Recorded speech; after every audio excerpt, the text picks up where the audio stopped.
अल्लाह अल्लाह अल्लाह अल्लाह अल्लाह ला इलाहा इल्लाह अल्लाह अल्लाह अल्लाह। चाचा भोला। और की हो गया पुत्र, की हो गया? खैर हो गई?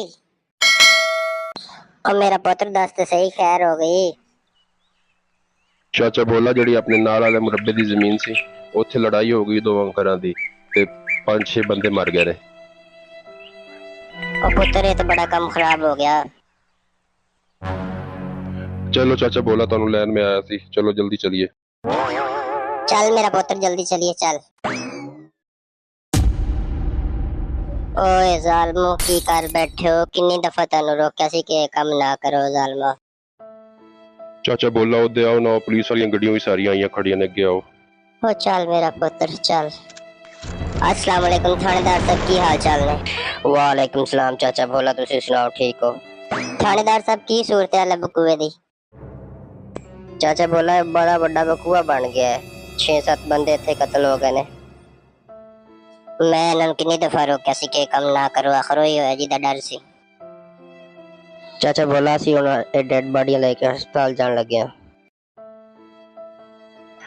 और नूरिया की कर लिया जे तुहानू मना करदा सा कि ना काम करो, ना काम करो, तुसी ये कर बैठे हो ना। चाचा भोला इस जगह दा वाकया है जे, ए देखो ए बन्ने दा रोला सीगा। थानेदार साहब दोवें घर चाचे ताया दे सन ते मैं इन्हां नू बड़ा समझाया सी कि तुसी इस मामले नू रफा दफा करो ते बैठ के निबेड़ लो। और नूरिया ते शकूरिया दसो तुसी हुण की लेके आए हो? इत्थे पए हो तुसी लावारस हो के ते जमीन तुहाडी उत्थे पई है, की तुहाडे हत्थे पल्ले आया? किन्ना समझाया सी तुहानू कि काम छड़ दो पर तुसी बाज नहीं आए। और मेरा पुत्र मैं तुहानू किन्ना रोकदा सीगा इस काम तो, लेकिन तुसी बाज नहीं आए। हुण देख रहे इस काम दा की नतीजा निकलिया। चाचा भोला तुसी ये सारे वाकये नू वेख के तुसी अवाम नू हुण की पैगाम दोगे?